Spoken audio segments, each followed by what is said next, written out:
actually admit to each other they were hearing strange noises. I was hearing stuff, but I didn't want to. Yeah, I was as well. I didn't want to freak you out.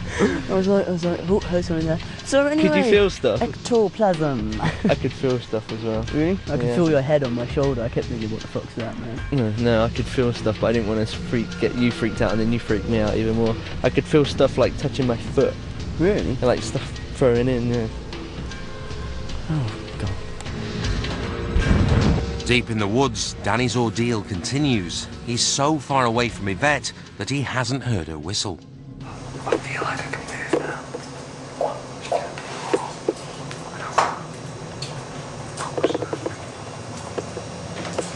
Oh, shit.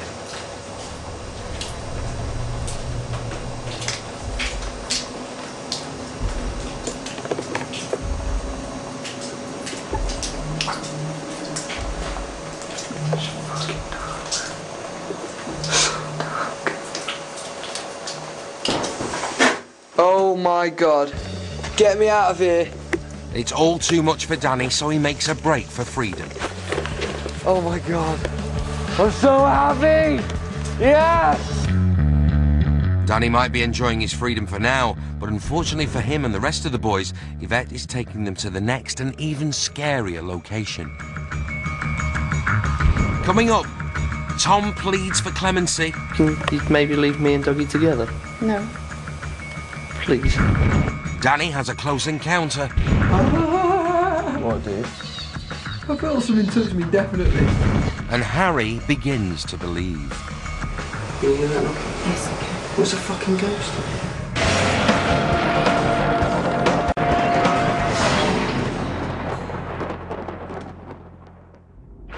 Having braved the woods and Kill Hope Mine, I'm absolutely crapping myself right now. Yvette and McFly are en route to possibly the most terrifying location of the night.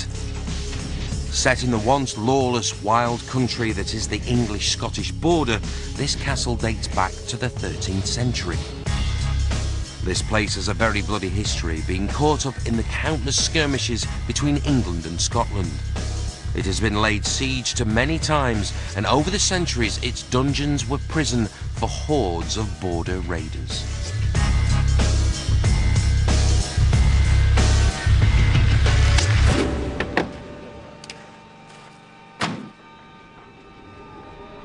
As Yvette and the band make their way into this frightening fortress, they are met by Miranda Braithwaite, whose family are the castle's present owners. Do you want to show us? Yeah. Come on through. There we go. It's a magnificent house, isn't it? Yeah, it's quite old. It's about 800 years old. And there's been a lot of different owners, but we're the last. And we've probably been here since about 1991. There's a lot of ghosts. There's an awful lot of history to this house. Outside in the taxi, Professor Jeffrey Beattie is monitoring the boys' initial reaction to the castle. This setting has a pretty formidable history. It looks comfortable in there, even homely in parts, but there has to be something behind all of that. You can see them kind of thinking to themselves, this all looks okay, but there has to be more to this castle than actually meets the eye. Moving on up through the castle, Yvette leads the band to a bedroom that was formerly a smoking room. The thing about this room is, and I'm sure Miranda will back me up on this, is that any guests that stay in here hate it. They don't like it at all, do they? Not surprised. No. Why are you saying not surprised? It's quite spooky. You think it's a spooky room? Of course it is. Okay. I just said I feel quite comfortable. It's like my granny's spare room, and then she was like, no, you wouldn't. I was like, all right, no. Well, this room, correct me if I'm wrong, but this room, when people stay in here, they'll lie on the bed and they'll be fast asleep and they'll feel this great weight pressing down on them and they'll be woken up. People don't like to sleep in here. They don't like the atmosphere at all, do they, Miranda? Not one bit. Okay, and you never know, one of you could be sleeping in here later. Maybe if someone else was occupying the other bed, then... So you wouldn't do it on your own? Wouldn't like to, no. Okay, all right then. I should just keep quiet, really, shouldn't I? You should, really. Yeah. Should we call out? No, would you like me to call out? Yeah. Yeah? You don't want to do it? No. No. Still not confident enough to do it. All right then. Let's see what happens. Everybody keep your feet still, just in case we hear some tapping.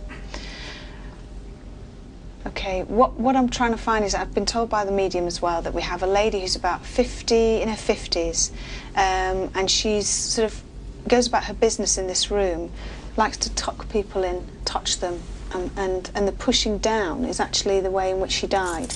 So she died from chest infection or complications with her breathing, and that's why you feel that heaviness on your chest. So she's here all the time in this room, so it'd be interesting to see if I call out if we get any knocking or any noises, yeah? All right. If there's anybody here, if there's a spirit of a lady here in the room, can you please make a noise? Can you please knock twice if you can hear me?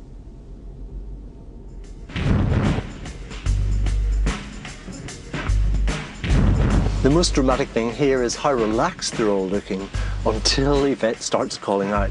It's that kind of contrast from one moment to the next. They really don't like it when Yvette starts calling out. And I think it's because it exposes this core belief that they've got, which is that there's actually something out there, and they really don't want to hear the response. If there's any spirit people here in this room now, in this building, can you please come forward and talk to us? Can you knock or make a noise?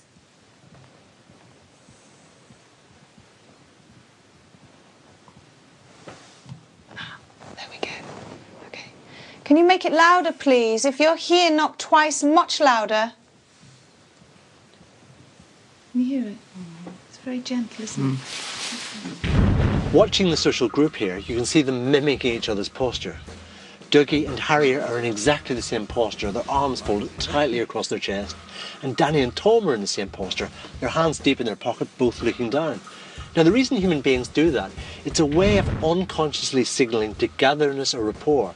They're pretty frightened there, and they want to feel that someone's in the same position. How do you do that? You can stand next to someone, but if you're not next to someone, how else can you do it? You can adopt exactly the same posture, because human beings are very sensitive to this kind of interpersonal mimicry. Do you mean us harm? No, that was one gentle rap. Okay. So hearing that, she doesn't mean you any harm. Okay, well, let's keep going. Okay. The next port of call on this grand tour is the bathroom. But before Miranda can tell them about the ghostly goings-on in here, Tom has a confession to make. You felt being pushed where? It was when we were in the last room. In the smoking room? Yeah. Pushed where? Like on sort of on my chest and my shoulders. It was quite hard as well because I kept having to I was leaning forward. I wasn't really listening to what everyone was saying, so I was concentrating on standing up because I was being pushed. So I was like that, like trying to concentrate on not being pushed up. You don't think it was your imagination? No, that's right, because you said like about that woman, I was thinking, no, it's nothing, it's nothing. That's why I didn't want to say anything, because I thought it must just be me, and then so I just sort of, tried to forget about it, and then it got like stronger, and I felt like I was being pushed back, and I was properly like having to lean forward. First rule about ghost hunting is if you feel anything or sense anything, say it there and then. Don't wait for later on, okay? Was Tom touched by the spirit of the old lady, or might it have been the ghost of the old sea captain Buccaneer William Smith? He owned the castle back in the early 1800s and is also believed to haunt these rooms.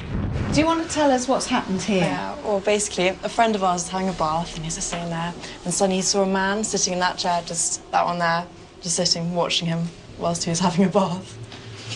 That's not funny. It's a bit of a pervert kind of ghost. Well, we think it's the Buccaneer Smith.